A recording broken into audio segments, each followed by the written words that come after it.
wabarakatuh. Waalaikumsalam warahmatullahi wabarakatuh. Alhamdulillahirabbil alamin. Wa bihi nasta'inu ala umurid dunya waddin. Asyhadu an la ilaha illallah wa asyhadu anna Muhammadan abduhu wa rasuluh. Allahumma shalli wa sallim ala Muhammad wa ala alihi wa ashabihi. Marilah bersama kajian malam ini kita awali dengan basmalah. Bismillahirrahmanirrahim. Lanjutkan kajian yang lalu, surah 2 ayat 218. A'udzubillahi minasyaitonir rajim. Innal ladzina amanu wal ladzina jahadu fi sabilillahi ulaika yarjuna rahmatallah wallahu ghafurur rahim. Tentang iman kaitannya dengan hijrah dan jihad untuk orang-orang yang memang mengharapkan rahmat dari Allah, pengampunan dari Allah yang Maha Penyayang.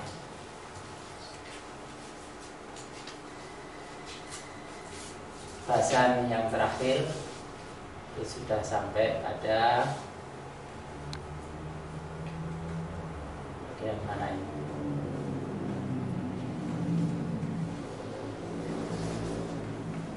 Ini ya, hajaru.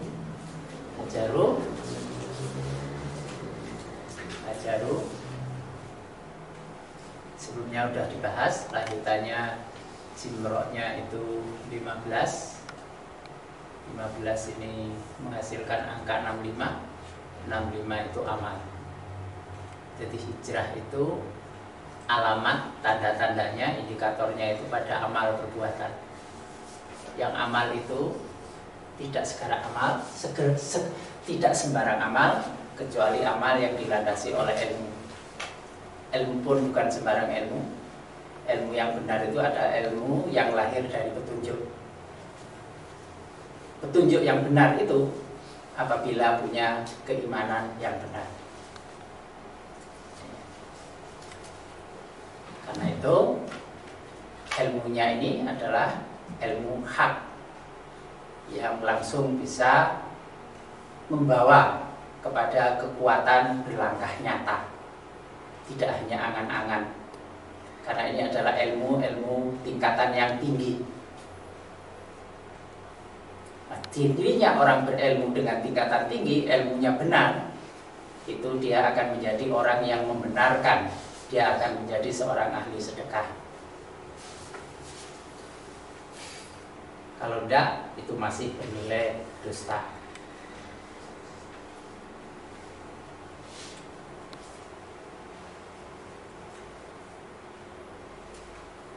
Kemudian jim fathahnya itu menunjukkan diri nafsu itu tidak bebas semaunya sendiri, tetapi terikat oleh aturan, oleh batasan. Mengapa harus dibatasi? Karena diri ini cenderung melampaui batas dan suka menipu. Yang paling banyak itu menipu dirinya sendiri. Mereka dikatakan menipu Allah, tapi sesungguhnya mereka menipu dirinya sendiri.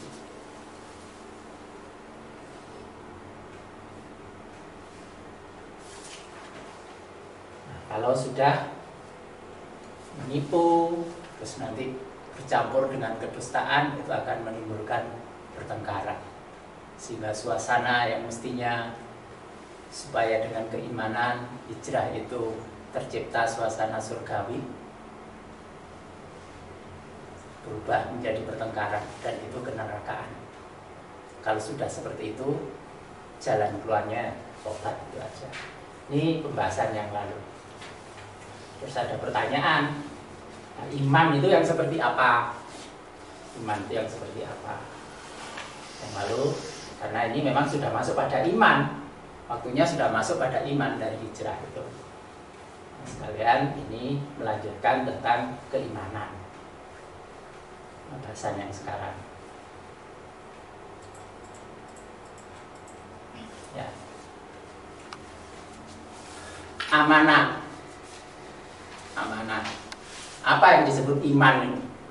Yang angkanya 5 titik. Secara bahasa, amanah itu adalah sodaqoh, membenarkan. Karena itu Abu Bakar yang langsung tidak ragu-ragu, asal itu berasal dari Muhammad, langsung mengimaninya, dia mendapat gelar as-siddiq. Nggak pakai timbang-timbang. Begitu kalau Muhammad, ya, benar, dia membenarkan. Orang membenarkan itu tidak peduli dengan membenarkan itu membahayakan dirinya atau tidak.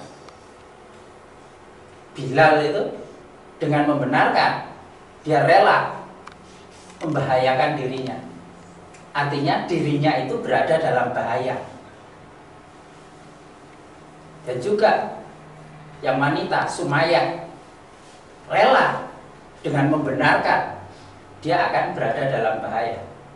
Itu dia menjadi wanita pertama yang meninggal karena siksaan.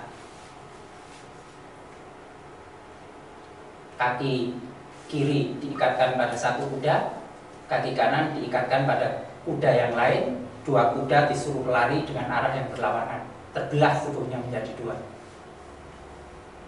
Itu konsekuensi dari membenarkan.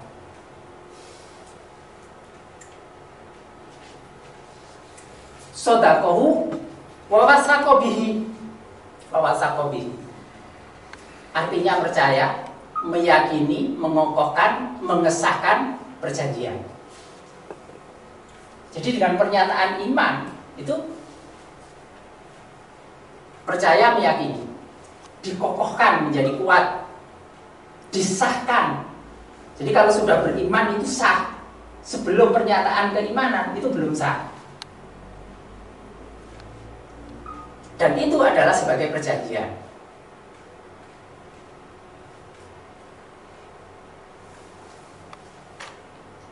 Amanah itu juga berarti khodo'alahu.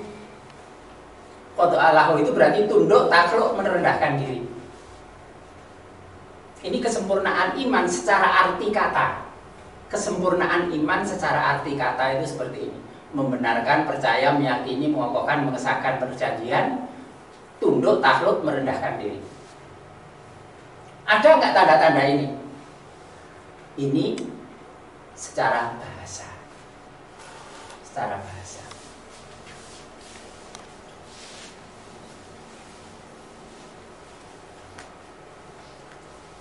Secara syar'i 50 itu adalah sitah.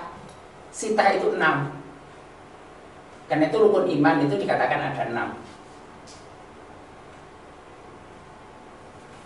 Pada Allah. Terus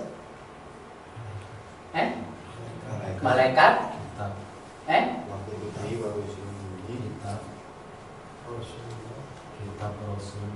terus ya, yes, lulus yes. Rukun Islam ada 6. Sudah apal itu berarti sudah iman. Rukun iman itu ada 6. Apal itu yes, lulus. Ya wis iman. Anak teguh. Iman. Itu yang Hasan Basri itu. Kalau kamu maksudkan apa itu rukun iman itu saya percaya pada 6 itu ya saya masuk orang beriman. Tapi kalau kamu tanyakan saya itu orang beriman atau enggak sesuai dengan Al-Anfal ayat 2-4 saya enggak tahu saya ini iman atau enggak. Karena secara bahasa aja seperti ini. Bener kan yakin? Yakin itu enggak ada ragu-ragu loh. Enggak ragu-ragu itu tindakannya cak-cak. Orang kakean timbang-timbang, maju mundur, maju sak langkah, mundur 3 langkah. Kokoh, tegak, nggak mudah goyah, lalu sah dan terikat dengan perjanjian. Tunduk, takluk, merendahkan diri, nggak ada penentangan. Itu secara bahasa. Nah, supaya ini itu diperlukan. Jadi pemahamannya, keilmuannya. Karena 5 titik itu berarti 5 tambah titik 13. Ini 18. 18 itu ain, ilmu yang ada di hati. Ilmu yang ada di hati. Jadi bukan ilmu yang diapalkan di buku itu. Bukunya sak toko enggak ono sing ngresep nang ati. belum jadi ilmu. Ilmu di hati itu ilmu yang tidak terbaca, tetapi dia akan muncul saat diperlukan. Dia tersimpan di dalam, tidak terlihat.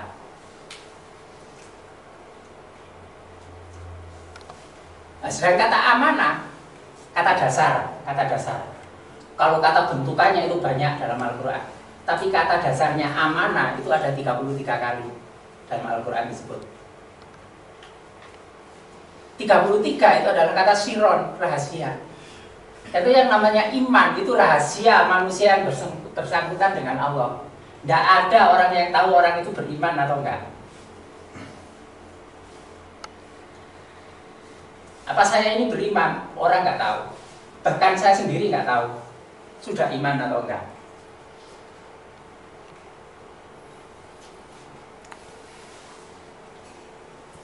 Karena rahasia, maka bahayanya tidak diketahui bahwa iman itu bernilai dusta. Kadibun, rasanya kayak iman padahal dusta. Apa? Tidak memenuhi ini. Ini nggak terpenuhi. Dan yang paling banyak,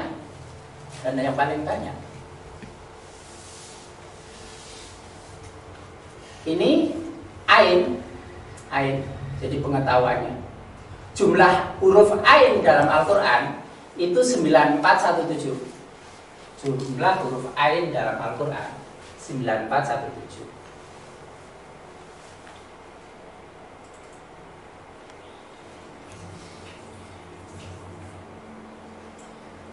Sedangkan 94 itu kata dhonu, sangkaan. Ini yang paling banyak. Ini jamaknya. Jadi yang paling banyak itu orang menyangka dirinya sudah beriman.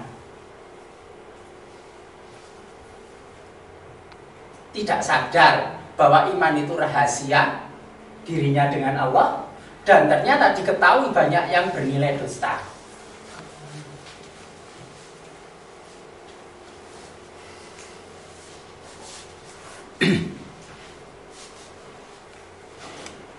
Ini kalau dari ain. Kalau dari amanah 33 kali 50 itu 1650. 50 kali 33 itu 1650. 165. Nah ini 16 tambah 50. 16 tambah 50. Ini 66. 66 itu dzon, sangkaan. Jadi dasar ini banyak iman itu hanya iman sangkaan.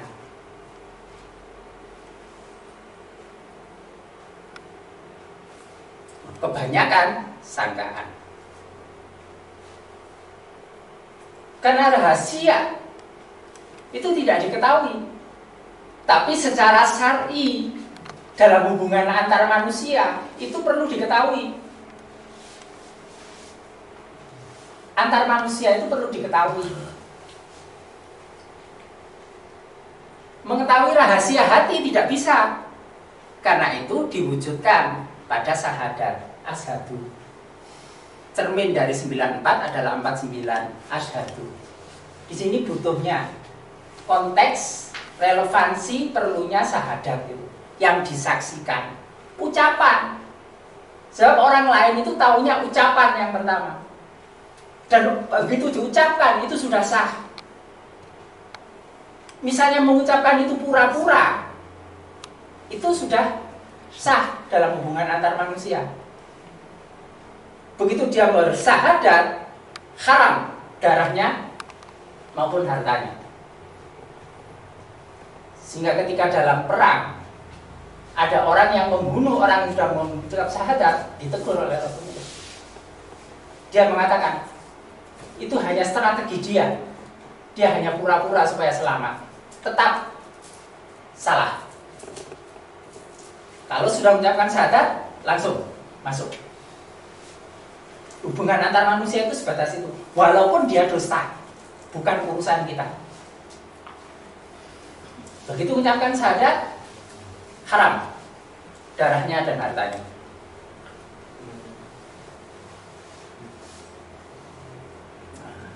ucapan syahadat itu persyaratan pokok.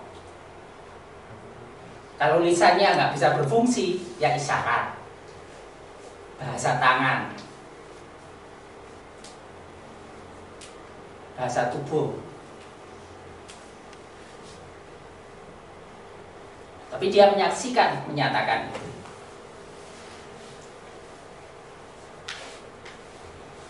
Dusta itu kan ada ucapan hanya tangan saja, bisa dimengerti. Ini dalam hubungan antar manusia itu melalui syahadat. Tapi dengan syahadat itu sifatnya baik ini 165. Jadi kalau 33 kali 50 165. Ain 9417, kalau 9417 dikali 18 itu 169506. 165 itu al-muslimun, orang yang berserah diri, muslim. 169 itu juga orang yang berserah diri, al-muslimin. Ini kedudukannya rofa, alamatnya rofa, ini waunun. Ini yang nasab, alamat nasabnya ini menjadi yaknun. Nasab ini muslim yang sudah bercapek-capek, ayah.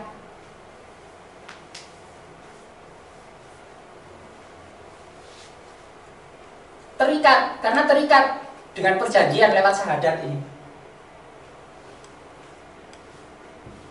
Tetapi ini belum iman seluruhnya, karena iman seluruhnya itu ini. Ini masih muslim, muslimun atau muslimin. Ini kan angka pinggir. Ini angka pinggir atau angka tengah? Angka pinggir. Ini juga angka pinggir. Ini juga angka pinggir. Apa maknanya?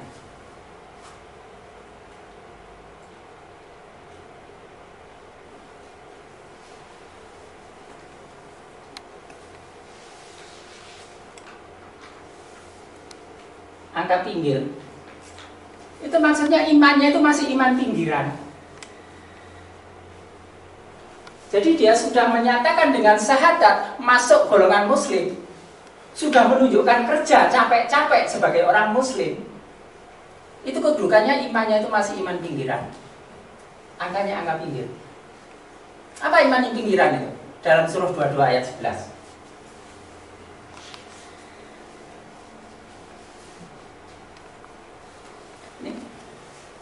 Dan di antara manusia ada orang yang mengabdi kepada Allah, berada di tepi, di pinggiran, ala harfin, di pinggiran, di tepi. Maka jika ia memperoleh kebajikan, tetaplah ia dalam keadaan itu. Dan jika ia ditimpa oleh suatu bencana, berbaliklah ia ke belakang. Iman pinggiran, iman di tepi itu modelnya gitu. Lek oleh enak, ya wis aku ambane Allah. Pas ada bencana wis gak wawan, gak apa-apa. Sembayang bodoh ae. Tambah nyedek Allah, tambah cobaan macam-macam. Opo karepe? Kowe enak dadi kafir. Kowe enak maksiat biyen. Tenang. Iman pinggiran itu gitu. Maunya ketika memulai kerujukan baik, ada bencana berbalik ke belakang, maka dia rugi di dunia dan di akhirat. Ini sebagai kerugian yang nyata. Itu iman pinggiran. Karena itu pada orang-orang Badui yang menyatakan saya telah beriman dilarang. Di sini ada kali ya. Iya. Karena itu sebagian orang Badui dilarang mengatakan beriman, tetapi baru berislam. Kalau tidak Arab, amanah. Dia mengatakan saya beriman. Orang-orang Arab Badui itu berkata kami telah beriman. Tapi ditegur, katakanlah kepada mereka, kamu belum beriman. Tetapi katakanlah, kami telah Islam. Qalu aslamna, saya telah Islam. Karena imannya itu masih iman pinggiran tadi itu. Karena iman itu belum masuk ke dalam hatimu.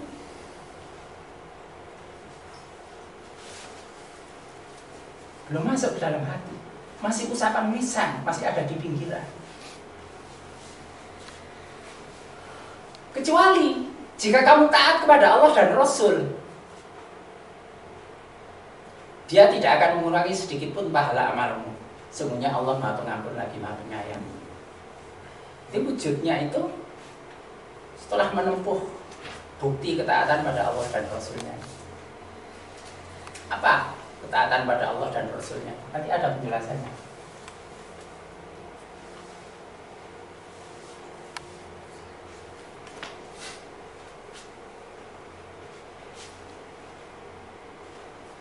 Nah, iman pinggiran itu iman sangkaan. Jadi imannya itu hanya sebatas pada nafsunya.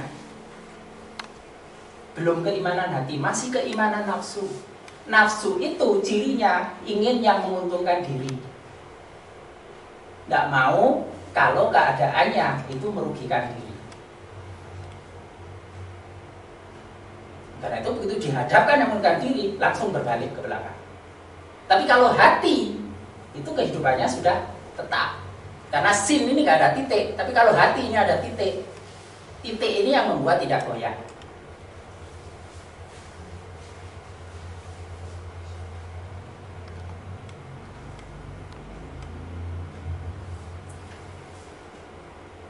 Titiknya 13. Titiknya 13. Dalnya 8. 8 tambah 13 21. Mestinya pelopornya 21. Yang punya keimanan kokoh, teguh, kuat itu. 21 kok malah penyenyengan. Nggak jelas. Keraguannya yang paling banyak.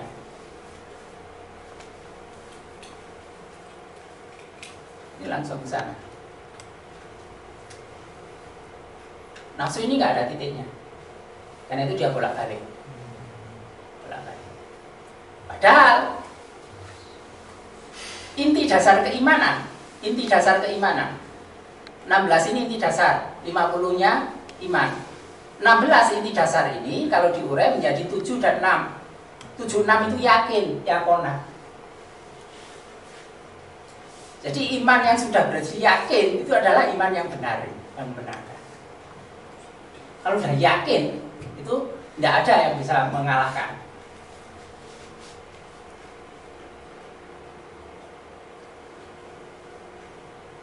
Sudah tidak ada keraguan lagi, yakin.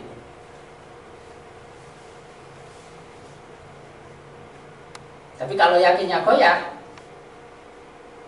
ashadunya, tegaknya diri ini hilang, hanya tinggal syahadah saja, menjadi 48 ghoror, tertipu gitu.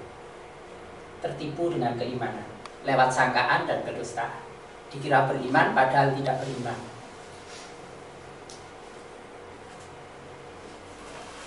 Kenapa itu?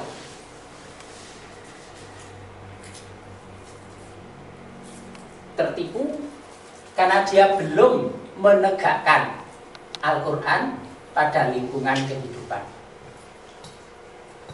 A ini tegak, mim itu Al-Quran, nun di lingkungan terbuka. Belum menegakkan Al-Quran di lingkungan kehidupan yang terbuka. Tertipunya di situ. Jadi berhenti pada anggapan tidak ada bukti ini. Karena yang menegakkan Al-Quran pada lingkungan kehidupan, itulah dia yang menghidupkan agama.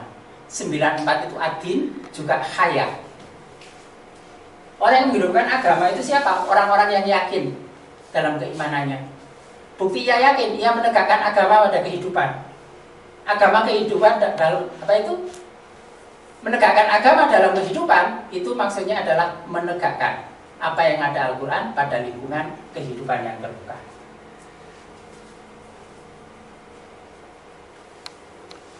Nah, gimana bisa menegakkan Al-Quran pada kehidupan kalau bukti-buktinya tidak ada?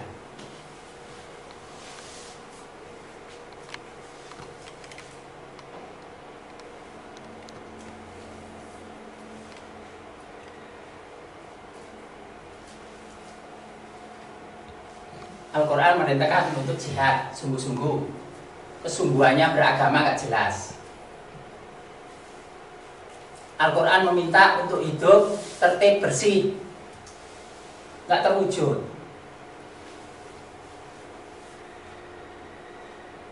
Nah, orang-orang yang ngaku Islam itu bersih kan di luar aja.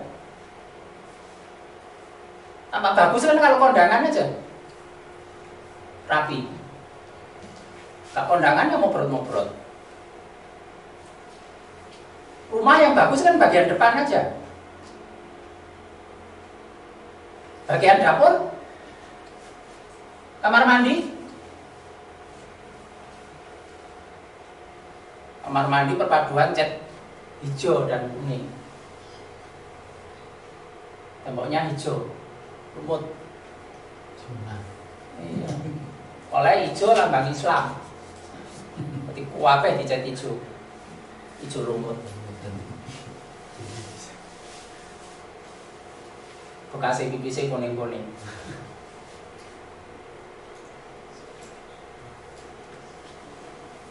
Melihat gitu, kalau memang dia menegakkan Al-Quran, mau langsung nyadar. Orang Islam itu, lihat masjid-masjid itu, siapa yang ngereken? Hijau dan kuning. Karpet-karpet, banyak potongan kuku, kuplian ini. Saya lupa, belum menyiapkan fotonya. Foto nih masjid-masjid itu. Kuku di sini. Gitu itu ngaku orang Islam. Datang membersihkan diri, membuang kotoran di masjid, ngotori masjid. Ngaku Islam, ngaku iman, kecuali iman pinggiran.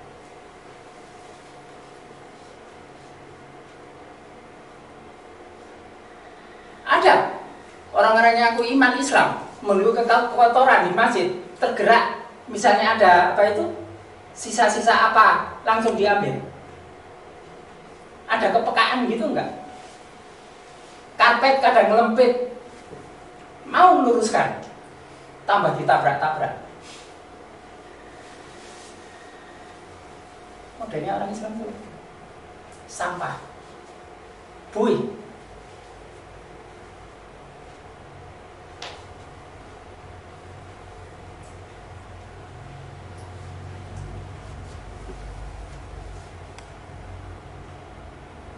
Saya ngomong ini saya sudah praktek.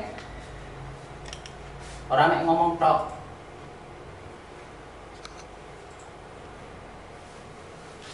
Lihat ini. Ini keadaan kloset di salah satu masjid kampus. Ini di bagian perpustakaannya. Ada 4 keadaannya ini semua. Saya kaget. Karena biasanya saya itu ke kloset itu ya kloset yang di masjid. Tapi begitu karena penuh ke perpustakaan, ternyata keadaannya seperti ini. 4-4-nya seperti ini. Ada yang lebih parah dari ini. Nggak ada yang mau ngurus ini. Dan kalau diurus, ini setelah saya bersihkan. Saya ngajar jam 7, selesai setengah 10, langsung ke sini. Saya bersihkan dengan alat seadanya, sudah menyiapkan peralatan dari rumah. Setengah jam selesai, sudah bersih, masuk sudah mandi. Masih ada waktu sampai jam 10 selesai, masih ada waktu sampai setengah 11. Harus ngajar lagi. Jadi saya masih sempat masuk masjid untuk sholat duha. Agak lama ya, sampai butuh waktu setengah jam. Biasanya nggak seperti itu. Kalau alatnya siap, karena alatnya hanya ini saja. Ini pun hanya separuh kertas gosoknya dan ukurannya 360. Padahal melihat ngetelnya itu butuh yang pertama itu ukuran 280 atau 300 masih agak mending. Ini terlalu halus. 360 dan hanya separuh. Hanya menggunakan ini aja dan bawa dari rumah gini nih. Sepet lihat gitu.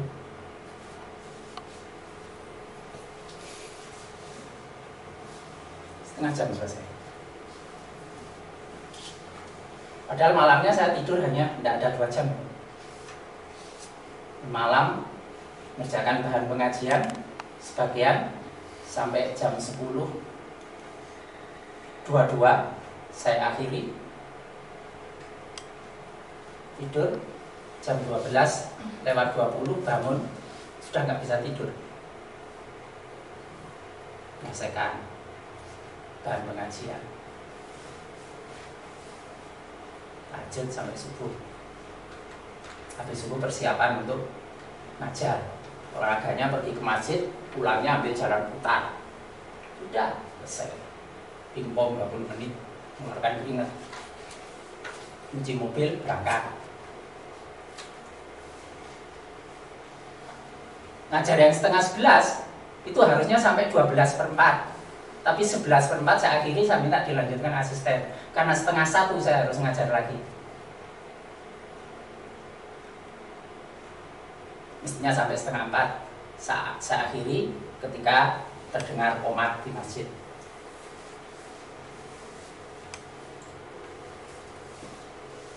Pulang setengah 4. Ini pusing ya, orang dirasakno. Ngrasakno Allah ora iso, pusing dirasakno orang mari-mari.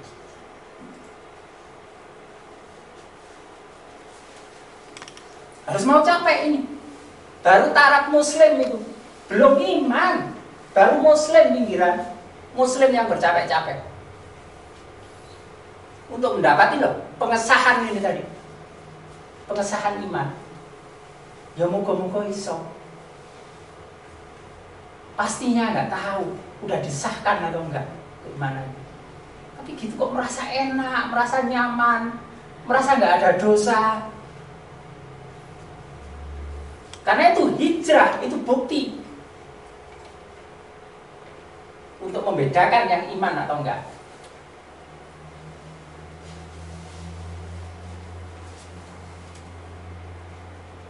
Yang keimanan setengah-setengah akan balik.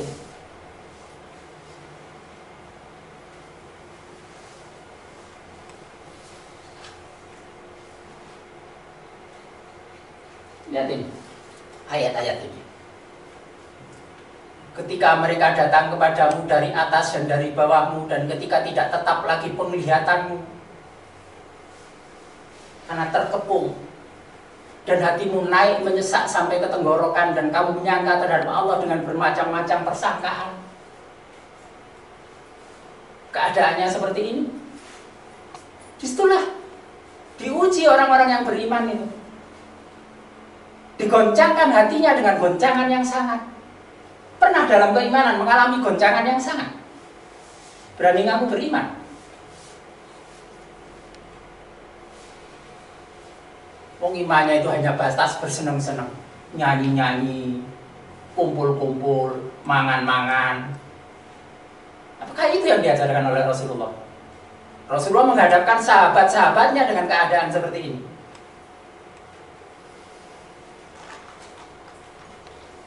Sebaliknya, orang munafik dan orang-orang yang berpenyakit dalam hatinya berkata, Allah dan Rasulnya tidak menjanjikan kepada kami melainkan tipu daya. Dikira Allah menipu, padahal dirinya yang tertipu, dirinya yang menipu.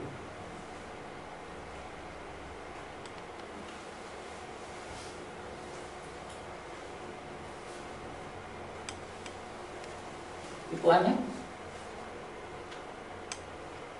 ketika segolongan di antara mereka berkata, hai penduduk Yasrib, tidak ada tempat bagimu, maka kembalilah kamu. Dan sebagian dari mereka minta izin kepada Nabi untuk kembali pulang dan berkata, sesungguhnya rumah-rumah kami terbuka, tidak ada penjaga. Dan rumah-rumah itu sekali-kali tidak terbuka. Mereka tidak lain hanya hendak lari. Diajak berjuang, layu.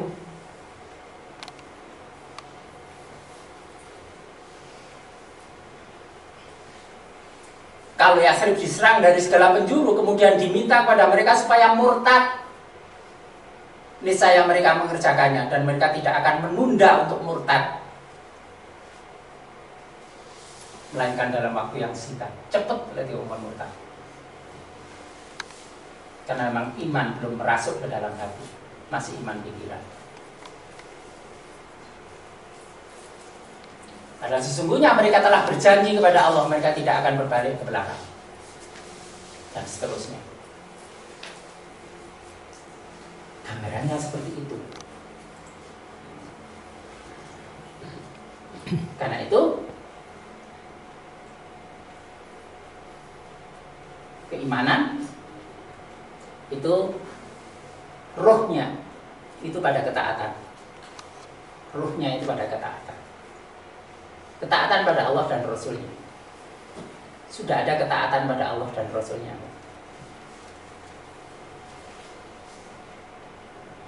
Tapi kalau tidak, yang ragu-ragu, yang sangkaan, itu ragu-ragu dalam berketaatan.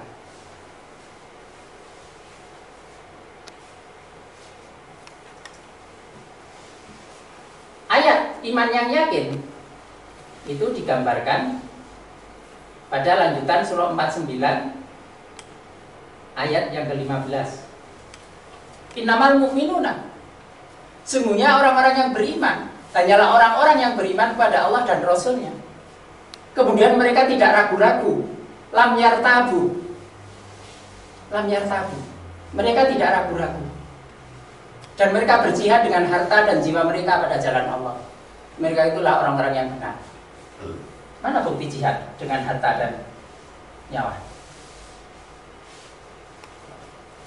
Kok nyawa, harta aja nggak mau?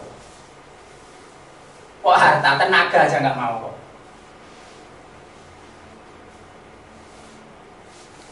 Mau membersihkan karpet? Mau membersihkan halaman masjid? Mau membersihkan jalan?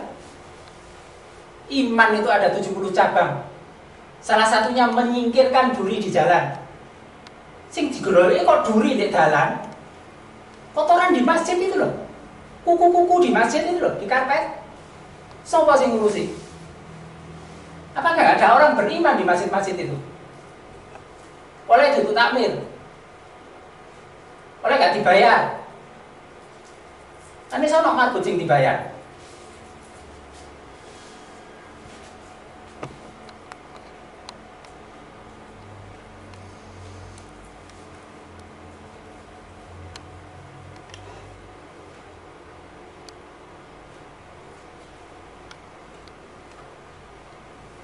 Paling kalau tahu ada karpet kotor disisihno di tempat sujudnya.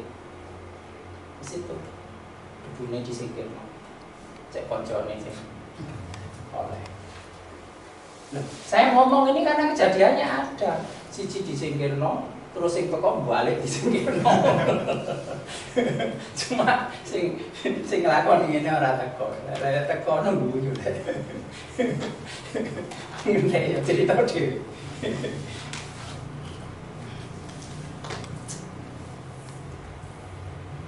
Ini bukan saya minta di sini loh ya.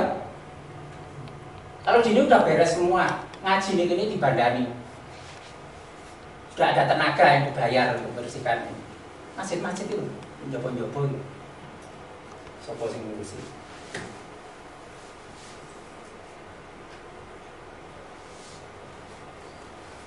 Kan Mas Hadius kalau nyontek minta dibayar tak bayar. Misal kita ngedit itu hasil itu saya bayar, dano sing tanda. Tak bayar, ngomong terang-terang, tak bayar. Aku sih bayar so.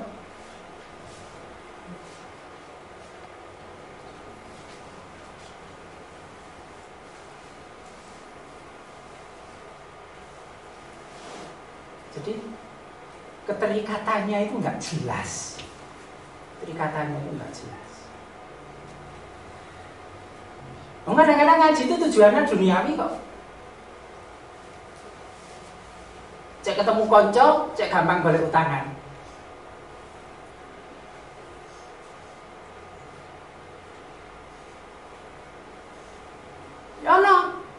Ono juga. Sen gini, saya biasa kalau membayar itu lebih. Beberapa ada digratiskan. Udah Pak, ini sudah untuk hadiah aja gratis. 1 2 mari ngono tang kanyaur hilang. Ngono iki ya ono. Kelakuan yang muslim. Saya buatkan foto ini Pak. Oh ini jadi. Oh ini enggak hadiah aja. Teman-teman ada 3 bulan teko. Tang. Jangan ini Pak, ini kalau enggak ini apa itu rumah saya itu disegel oleh bank, guys, bisa akan. Ini mari kamu tahu nah. Ada yang pernah ngaji dulu lama katanya di daerah mana Lawang datang, ya, terus datangnya untuk cari utang. Tahu sana ada pengajian. Oh iya, saya senang. Dengan begitu saya bisa jual minuman saya. Kita mau ngaji tujuannya dagangannya saya laku. Coba orang-orang yang banyak datang ke kiai, tujuannya apa? Duniawi atau ukhrawi? Dongo cek rezeki ini lancar, dongo jauh barokah, cek bunga pangkat. Duniawi. Tak kok jose kepentingannya duniawi. Nang kok bakat nyambut gawe opo cek lancar, cek enak. Ya anggap jos itu apa? Tes psikologi apa? Saya dokter apa? Jos itu untuk ketaatan. Gak usah tanya jos kalau gak mau taat. Tak kayak perjanjian misal harus nulis itu untuk ketaatan. Waduh tuh medan telepon butuh jos butuh tahu diri karena ini saya punya usaha apa yang bisa lancar. Dasmu. Anggap jus itu apa? Gak usah takut jus ini.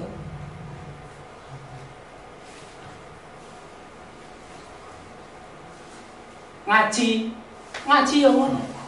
Ngaji itu tidak untuk perbaikan diri. Ngaji itu gak nyoroti wong liya. Di sini nggak pernah mengajarkan ngaji itu untuk nyoroti wong liya. Ngaji itu masing-masing nyoroti dirinya sendiri. Ojo ndelok wong liya, gak maju itu karena ngaji itu untuk nyorot wong liya. Maca Quran sing dituju wong liya, bukan melihat dirinya. Ya gak pernah masuk di hati, memang diarahkan pada orang lain kok.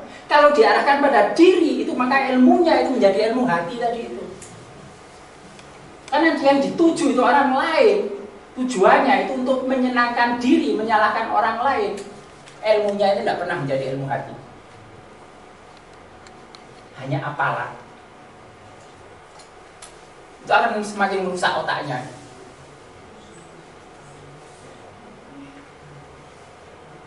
Sudah dulunya waktu muda otaknya sudah dirusak, sudah tua dirusak lagi.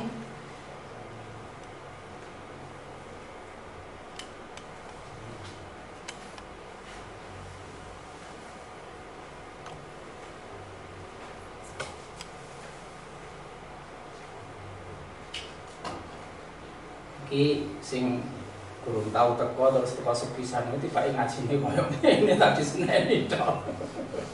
Seleren nek gak ngaji. Baru ngalami goncangan omongan seleren. Ngene ku nganggo iman.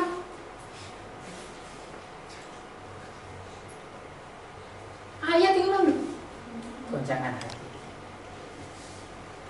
Beda dengan goncangan hatinya orang kafir.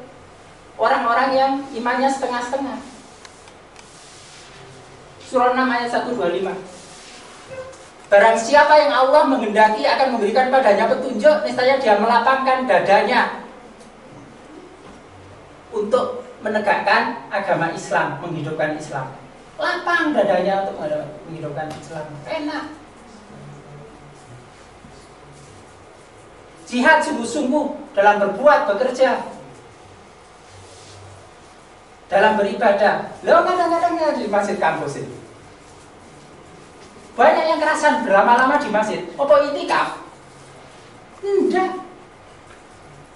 Menghindari pekerjaan di kantor. Wong temannya aja ae nambah kok. Sik iki ae lho kono sumpek kakean penggawean.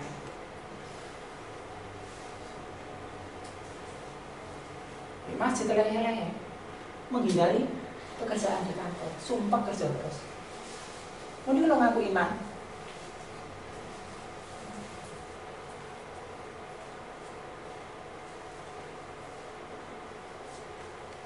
Ngerjakan segala hal kelelat-kelelet kecuali sholat. Sholatnya ringkes, tegas, cepet.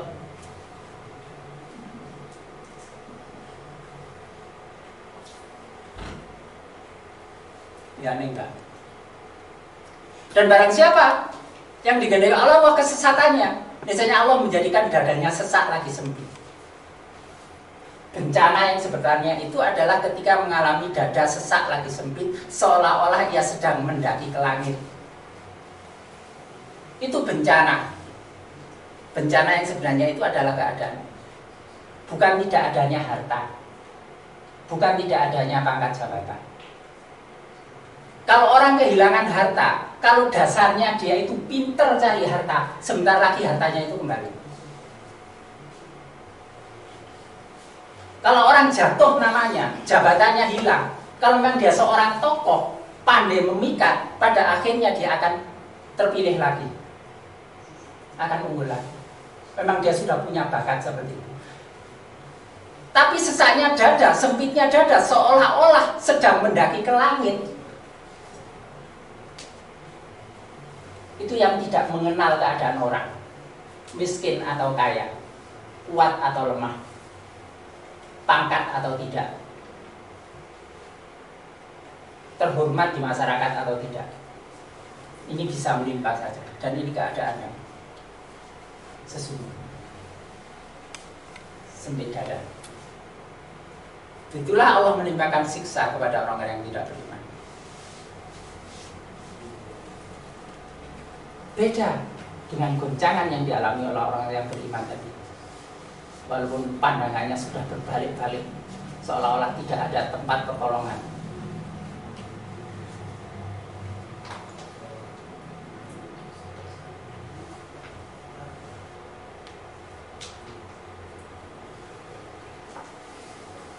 Kalau keadaannya itu berketaatan secara ruhiyah, barulah itu yang dirahmati, turham. Yarjuna rahmat Allah, orang yang benar-benar mengharap rahmat Allah, itu ketika dia beriman, berhijrah dengan ketaatan ruhiyah, itulah baru dia dirahmati. Bukan rahmat untuk mendapatkan rahman Allah, melainkan mendapatkan rahim Allah. Karena kalau rahman Allah tanpa ketaatan, manusia sudah mendapat. Manusia tidak bisa hidup tanpa rahmannya Allah. Rahmat berupa rahman itu bagi siapa saja. Orang beriman, orang kafir, iblis pun dapat.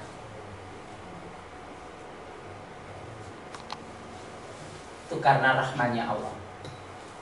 Tapi rohimnya, turhamun dalam keadaan rohim, itu khusus untuk orang-orang yang beriman sempurna. Itu yang diperlukan, dirahmati Allah. Surah 2 ayat 218 itu adalah orang-orang yang sungguh-sungguh mengharapkan rahmat. Tidak ada keraguan dalam berketaatan. Dia dirahmati karena telah menghidupkan agama pada kehidupan. Menghidupkan agama benar karena menegakkan Al-Quran pada lingkungan terbuka.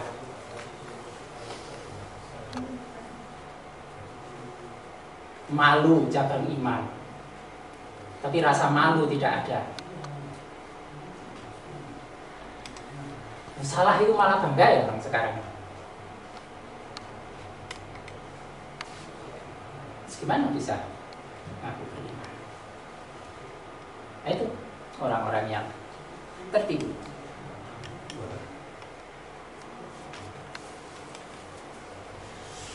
Nah, diperlukan adalah bagaimana kita itu menjadi lamun qalbun, sebagai orang-orang yang kembali, orang-orang yang kembali memperbarui keimanan.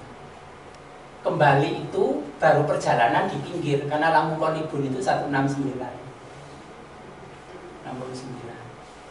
Nah, nanti dikaitkan dengan 50. 50 itu khosyiyah. Khosyiyah itu takut. Ada rasa takutnya kepada Allah, ada khosyiyah. Karena sesungguhnya surah 35 ayat 28. Di sini katakan innama yakhshallah min ibadihil ulama. Orang-orang yang takut kepada Allah di antara hamba-hambanya itu hanyalah orang-orang yang berilmu hati tadi. Ada khosyiyah, yakhsha. Iman itu cirinya pada khosyiyah. Dari lambung polibun ke pinggiran disempurnakan dengan adanya khosyiyah pada Allah. Dan khosyiyah itu tidak akan diraih kecuali dari hamba-hamba yang berilmu di hati. Ibadihil ulama. Bukan ulama-ulama MUI, alim ulama. Jadi siapa saja yang keilmuannya itu keilmuan di hati, itu masuk golongan ulama. Cirinya punya takut kepada Allah. Takut kalau keimanannya itu ternyata belum disahkan oleh Allah, sehingga gak merasa tenang dengan kehidupan di dunia karena belum tahu telah disahkan atau enggak. Gimana bisa yakin telah disahkan sedang ketaatannya terhadap perjanjian itu belum tampak? Apa janjinya kepada Allah? Apa janjinya kepada manusia? Janji pada manusia itu tangan Allah di atas tangan manusia. Apakah kita aman dengan keadaan? Sudah merasa beriman dapat jaminan surga? Dari mana? Sedangkan arti kata saja masih bertanya-tanya, terpenuhi enggak secara arti kata? Tunduk takhluk, merendahkan diri di hadapan Allah. Intinya ini masih muslimun pinggiran, harus diikuti dengan khosyiyah.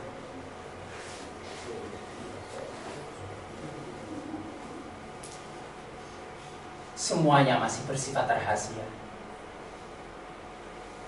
Dalam kerahasiaan itu bernilai dusta, dalam sangkaan, ataukah sudah benar pada keyakinan. Dan sudah yakin itu yang baru bisa disebut manusia. Karena 76 ini al-insan. Jadi manusia aja belum tentu. Kalau terlihatnya seperti manusia, tapi yang sesungguhnya siapa? Kalau benar manusia, walaqad karomna bani Adam, pasti Allah memuliakan. Persoalannya adalah banyak manusia yang mencederai, merusak kemuliaan yang sudah diberikan oleh Allah.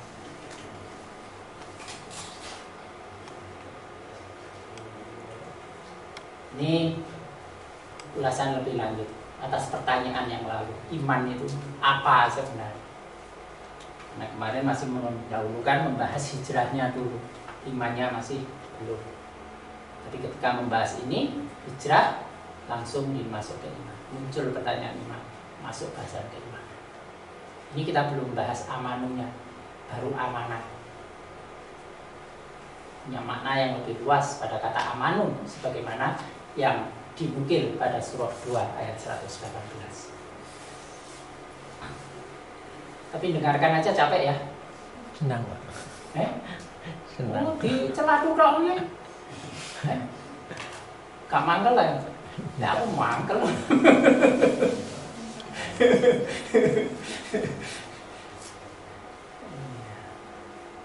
Ya inilah, mudah-mudahan bisa menggugah. Jadi hijrah itu memang satu keputusan yang sangat strategis untuk membedakan orang yang benar beriman atau tidak. untuk betul-betul bisa membedakan emas atau loyang. Kalau dasarnya loyang itu tampaknya saja seperti emas, itu kan hanya sepuan aja. Sepuan itu bisa rontok karena adanya goncangan. Ketoknya kayak emas, tapi emas sepuan. Gesekan-gesekan kelihatan aslinya, loyang, imannya hilang. Tapi kalau dasarnya emas, makin digosok, makin cemerlang. Gesekan-gesekan tidak akan menggoyangkan. Itu keimanan dengan ilmu hati. Tapi kalau sepuan, itu hanya polesan di luar. Ya itu tadi, ada goncangan-goncangan, bahkan suruh murtad, cepet aja murtad. Karena maunya seneng. Nafsu itu kan hanya untuk kesenangan.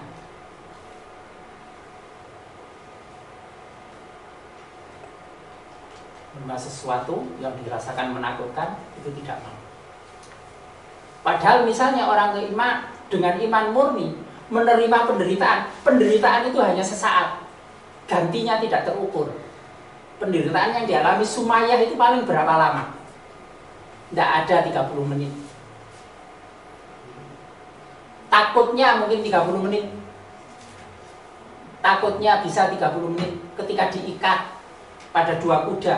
Tapi begitu terbelah, tidak ada 5 menit sakitnya. Untuk mendapatkan ganti kenikmatan yang tidak ada batas. Bilal yang disiksa berapa? 1 hari penuh. 1 hari penuh. Takutnya mungkin beberapa hari sebelumnya menghadapi rongrongan. Tapi untuk digantikan kebahagiaan selamanya.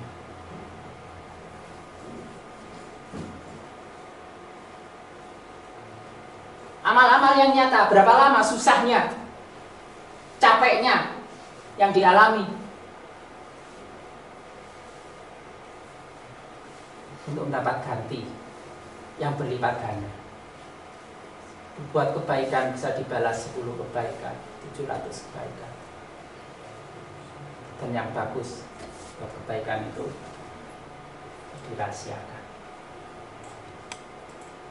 Meskipun saya ngepel bersih gini nih, nggak mengurangi tugas pokok saya. Yang wajib itu saya kerjakan. Ini hanya di sela-sela aja. Waktu istirahat 50 menit saya guna manfaatkan untuk ini. Balik. Jadi jadwal langsung semuanya nggak mampu.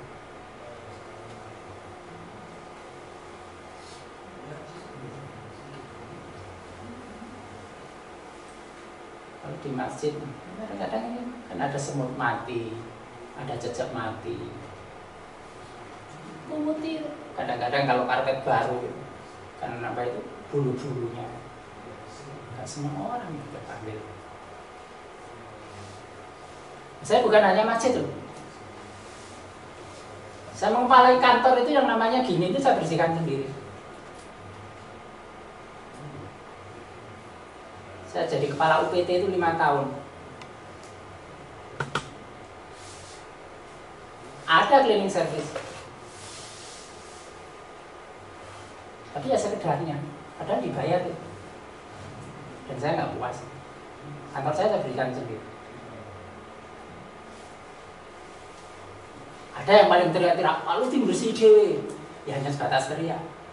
Nah, begitu tenaga honorer lulusan SMA itu.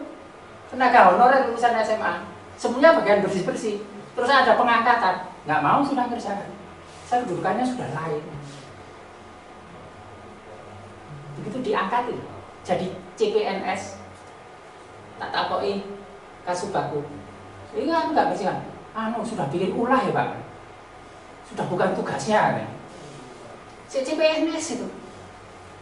Sebelumnya honorer 17 tahun ya. Diangkat CPNS sudah berulah. Ya wis gak apa-apa bersih deh. Ya kalau saya masuk kantor, orang-orang sudah langsung bilang, "Oh, saya ingin mari kulo bersih." Jadi kepala lab saya bersihkan sendiri. Kamar mandi. Ini saya sendiri yang pakai, kenapa sih? Orang lain saya anggap orang nunut. Kalau di sini aja saya dilarang oleh istri saya. Tiap mau nyanda itu kalau sembunyi-sembunyi ketahuan, ayo ayah lapor, nah, sudah kasih situ. Sini datang kenapa? Saya nggak minta saudara membersihkan di sini. Sudah ada yang beresin. Ngaji kita bandani. Kamu ngerti kok sih ngaji. Yang luar-luar itu. Bukti nyatanya apa? Ngaji. Mbak ngurung-ngurung. Senang-senang. Bodoh aja kalau pengajian di kampung liang-liang. Mana cari bahan untuk nyoroti kesalahan orang lain. Enggak, acaranya di situ. Kalau ngaji di sini itu hanya untuk tahu pengetahuan nyoroti orang lain, tak ubah no pengajian. Kayak apa nambah itu so ngaji? Memberi jalan pada orang untuk nyalahkan orang lain. Ngaji itu untuk menyoroti kesalahan dia. Saya yang menyampaikan juga menyoroti kesalahan saya. Memang saya orang sudah bersih dari kesalahan. Oh, ini hanya refleksi dari apa yang saya alami. Yang mudah-mudah enak tuh Sony saya mendidik. Ini sekali mendidik Swida. Sekali game Sony saya akeh iman urung jelas wis disahno apa tuh. Kok mau nyoroti orang lain? Diri sendiri aja. Kalau nyebut orang lain itu dalam rangka refleksi pada diri, diproyeksikan ke sana. Tapi introspeksinya, introyeksinya ke sini. Masa psikologinya seperti itu. Baik, inilah yang sampaikan pada malam ini. Kita akhiri bersama dengan hamdalah. Alhamdulillah. Allah alam bisawab. Assalamualaikum warahmatullahi wabarakatuh. Waalaikumsalam.